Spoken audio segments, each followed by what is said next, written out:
Hello there. Just wanted to give you a little video on how to unbox the game, how to set it up, and how to play. Got my starter kit here. Little token slider. Got my scoreboard. It's a lamp.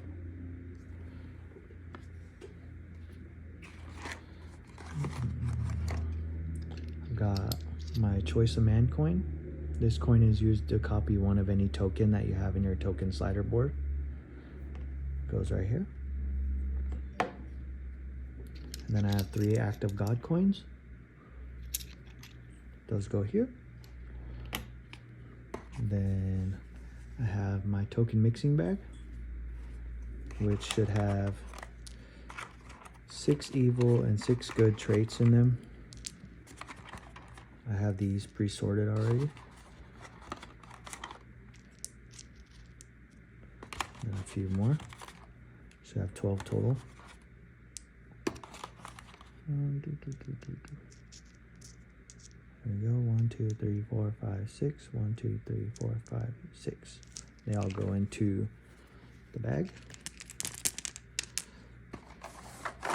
So here's kind of how I would set mine up. It's up to everybody individually how they would want to set theirs up, but I would put my token mixing bag right there, just so that I know the order in which I'm going to do things, because the first thing I do is draw tokens. This is an armor card that comes with the deck. You can set that anywhere you'd like. Here, face up, anywhere you want it, really. You can use that once per round as an effect, and that's what it costs, is 3 truth tokens. Here's a turn steps card. A little reminder on how to proceed through your turn. You could set that anywhere you like, over here, over here. I'll just set it out of the way because I pretty much know what's going on here. And then you have your 30 card minimum deck. The ones that come with the starter kit are 30 cards. Just give them a shuffle before you start playing.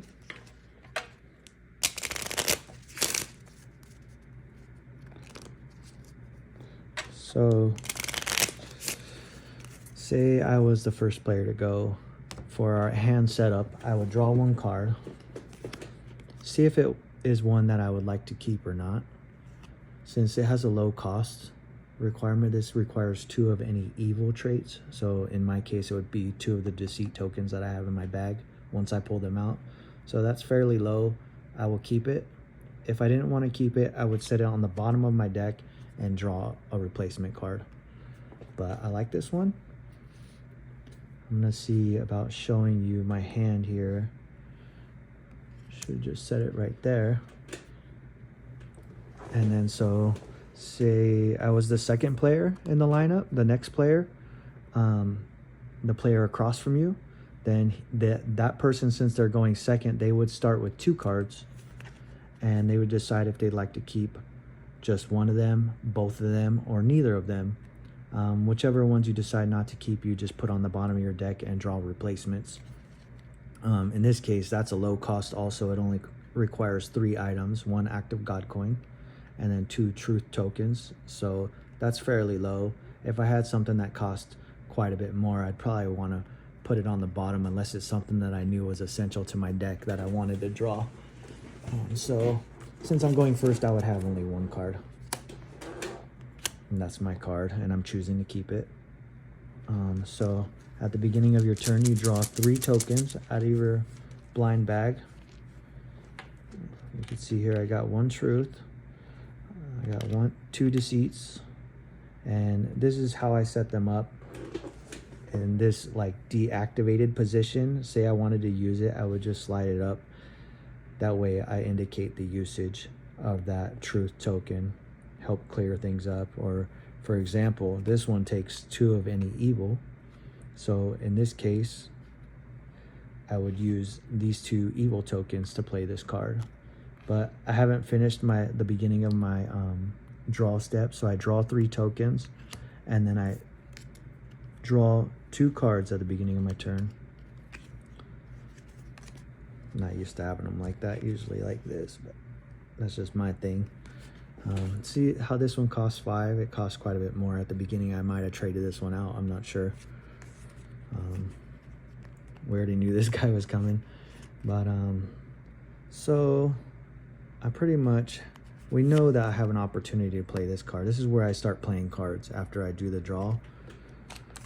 You can see here, the first 2 steps are not normally needed on a turn, on the first turn. Reset, that'd be like if I used tokens last turn, I would bring them back. Maintenance, this is only if required by certain card text or dice counters. So I started here, I drew 3 tokens, and then I drew 2 cards, and now I'm in the play step 4. Any cards to use power values must do so together. That's just kind of like a small clip of something that's required in this step. I'll show you that in a minute. But so far I'm just going to play some cards.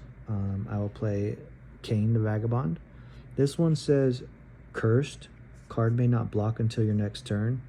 So if another player played a character with the power to brighten, which is a positive number in this gem here on the top of a character normally, this has the capability of brightening their lamp by 7 lumens. This one I'm going to play right now, it can't block with its negative power value. If the other player was to play one with a positive power value, it can't do that till the next turn. So I just kind of place it sideways to show that it can't be used yet. And then you see here, this requires 2 truth and 1 act of God, and I only have 1 truth. But the cool thing is that I can activate this truth. I can choose with this choice of man coin to copy any one of the tokens in my token slider, and I'll choose to copy another truth. And then I also have an act of God available that I could still play this card right now. So if I wanted to use this card to brighten my lamp right now, I could do that since it has a power value of +7. And the way I would do that is just by activating it. I didn't even take my tracker out, my score standee. But if I wanted to use that, I would go +7 and say it didn't get blocked or anything. And then after that happened, I would just put this in my discard pile. It's like I just used it for that effect. But since there's a cool little effect on this card, if you control a resource card, this character receives +3 power. So if I had a resource card, this would become a 10. I'd like to keep it out and hopefully make it be worth more. For me personally, that's a decision I would make right now. Not everybody would make that just because they can get a jump start on brightening their lamp. But I will do that. Put this back at 0. And then the next player would go. They would do the same kind of turn sequence. And then so at the beginning of my turn, since it says to reset, that means I would move my tokens back, grab my coins, and then my little indicator for this guy is now that it's my turn, and it's been 1 turn, he can block now. That I just kind of put him in the straight position. And then maintenance, there's no maintenance required because these cards aren't asking for anything and there's no dice counters that need to turn. So now I would go to drawing 3 more tokens out of my blind bag and 2 cards from my deck. So this would be my second turn after the other player already went and took their first turn. And then I would draw 2 more cards at the beginning of my turn. I got a scene card called Garden of Eden. I could play this card, and each time you play a card that has a truth in the card cost area, which is this location, I can brighten my lamp +2 lumens over here. I also got Humankind in God's Image. This character may be considered a male or female. There's some cards that actually affect whether the character is a male or female card. So I could play that since I have 3 truth traits and 2, I have 3 act of God, so I have plenty for the 2 that are required here. But this one also requires 2, so I only have 3 total, so I have to make a choice on either one of those that I want to play because I don't have enough to play both. But I do have enough tokens to play one or the other also. I like to play this one early because that means when I play this one later, it will give me +2 to my lamp just for playing that one. It has a truth trait in the card cost area. So I'll do that. Play this up there. And I'm sorry, I did that wrong. I meant to play this one. So I'll play this one down here with my 3 truths. And yeah, so that's not a resource card, that's a scene card. So that won't add anything to this character yet, so I'll just hold off on that.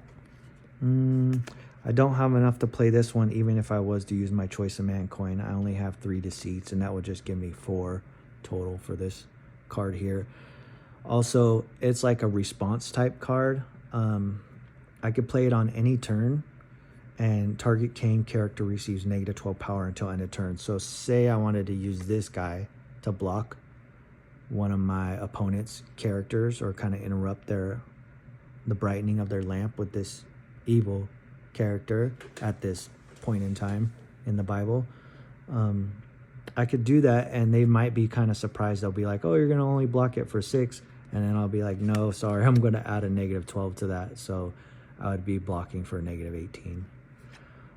Hopefully this provides some kind of understanding to the game, and please let me know if you have any questions, and play just continues on from there.